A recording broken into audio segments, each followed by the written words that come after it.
The most dangerous person in any room is not the one who is obviously broken. It's the one who is quietly certain that they are not. If you are new here, welcome. This series follows something called the change clock. It maps the hidden architecture of the human heart, where it gets stuck, how it drives quietly everything that we do, and what it takes to actually change. We've already passed through 3 positions on the clock. Heat. Hard circumstances don't make us who we are. They only reveal what was already inside. Thorns. The coping patterns we build around a broken heart. The walls we grow to keep the outside world from getting too close.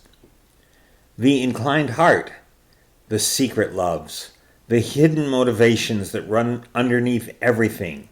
Deeper than our decisions, deeper than our habits, deeper than our willpower. And now, 4 o'clock. This is the moment most people skip. Not because it's complicated, but because a certain kind of heart does not want to go there. Imagine you walk into a doctor's office.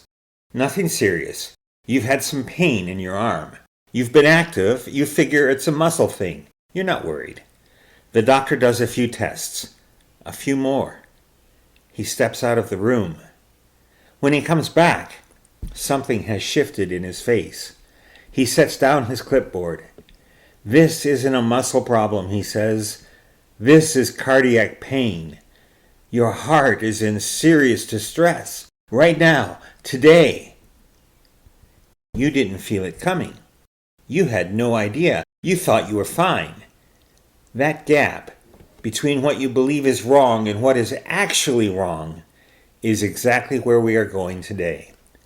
There is a heart condition carried by all humanity, millions of people who have never been diagnosed.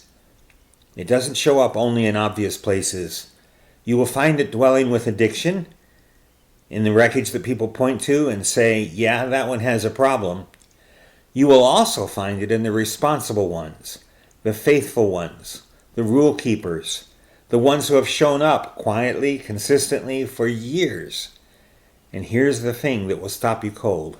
That condition, hidden inside a life of faithfulness, is arguably the most spiritually dangerous place a human heart can be. It has a name, elder brotheritis. And if you have it, you almost certainly don't know. Before we explain what this condition actually is, I want to tell you a story. Not a biblical one, a regular one. A father takes his 2 sons on errands. Along the way, they stop at a bakery. He buys each boy a small pastry, a treat for later. The older son tucks his away carefully. He's patient, and he trusts the plan. The younger son cannot wait. He wants his right now. He screams. He kicks. He throws himself onto the floor of the bakery. He hits his father with little fists and refuses to move. And the father, staring at a screaming child on a bakery floor, gives it to him. The younger son eats his pastry on the way to the park. Every last crumb gone. Then they arrive. The younger boy sees his brother's pastry and he bursts into tears. And here's the part that will make your jaw tighten. The father runs to him. He hugs him. He comforts him, as if the tantrum never happened. Then he reaches into his pocket. He pulls out a small knife. He takes the older boy's pastry and cuts it in half. That's not fair. You felt that, didn't you? Something in you just fired, hot and fast. Now, hold that feeling, because it is important. Not because it's wrong, but because of where it leads. You've probably heard the story of the prodigal son. A young man walks up to his father and demands his inheritance early. In that culture, at that time, this was not simply a rude request, it was a wound. It was the son saying, I wish you were dead. Give me what I'm owed. And the father gives it to him. The son leaves. He spends everything. He ends up in a foreign country, broke, hungry, feeding pigs in a field, and wishing he could eat what they were eating. He decides to go home. Not as a son, he's not asking for that much.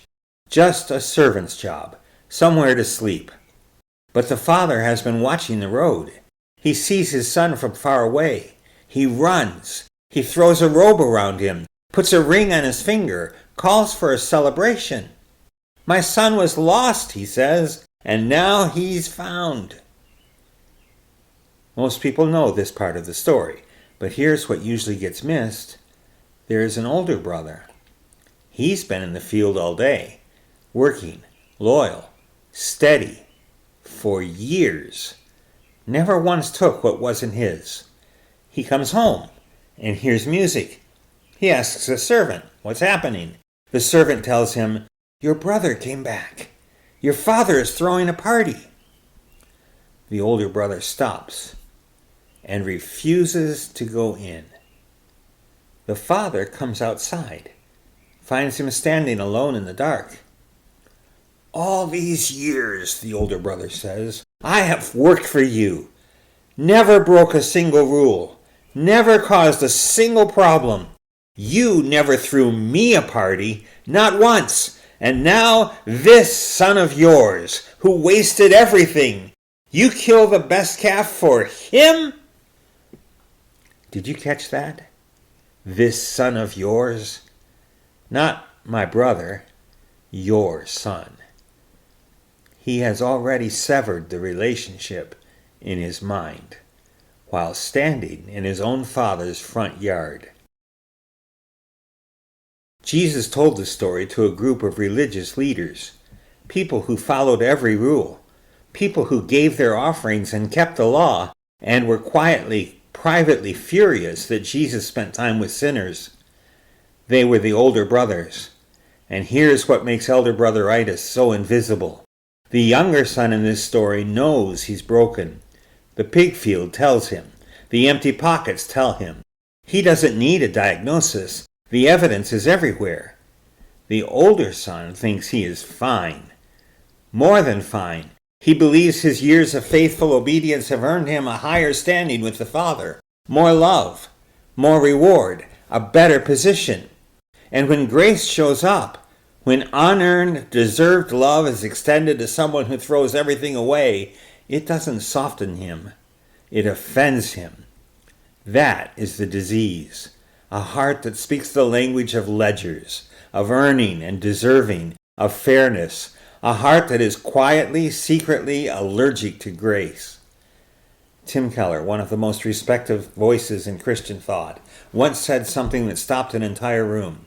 He said, "You can be alienated from God in two ways, by breaking all his rules or by keeping every single one." Both paths, same destination, standing outside. The younger brother ran into the far country and got lost. The older brother stayed home, obeyed every rule, and was lost in the front yard. And the terrifying thing? Which one knew it? Here's the part of this story I cannot stop thinking about. The father doesn't stay at the party. He comes back outside. He walks out into the dark to find the son standing there, arms crossed, heart closed, certain he had been wronged. And he says, "Son, you are always with me. Everything I have is yours." Not, "You're being ridiculous." Not, "After everything I've done for you." He comes out. He finds him. He speaks to him with tenderness. The father goes after both of them, the one who ran and the one who stayed, but whose heart had been somewhere else for years without either of them knowing it. And then the story ends. Right there. Jesus stops telling it. We never find out if the older brother goes inside. The music is still playing. The celebration is still happening. The father's words are hanging in the night air. The door is open. The unfinished ending is not an accident. It is the whole point. Because Jesus was telling that story directly to people who were standing exactly where the older brother stood, convinced they were owed more than they were receiving. And through the Father's voice, he was asking them to come inside. So, here's a simple test. When something good happens to someone who didn't deserve it, someone who made a mess of their life, hurt people, broke every rule, what happens inside you? Is there warmth? Relief? A sense that grace is real and good and that the world is somehow more hopeful? Or is there a quieter voice, low, certain, that whispers, "That's not right"? That whisper is the symptom. And here's the hardest truth of this entire series so far. You cannot fix elder brotheritis by trying harder, by being less offended, by telling yourself to be more gracious. You cannot obey your way out of a heart that believes obedience earns love. That is the trap. That is the locked room. The only way out is to realize, slowly, honestly, that the Father's love was never something you earned. Not for the younger son, not for the older son, not for you. It was always there. The younger son came home. The party is happening. The father is standing in the dark. His hand is out. The only question left, the one Jesus refused to answer for you, is whether you will go inside and join the party.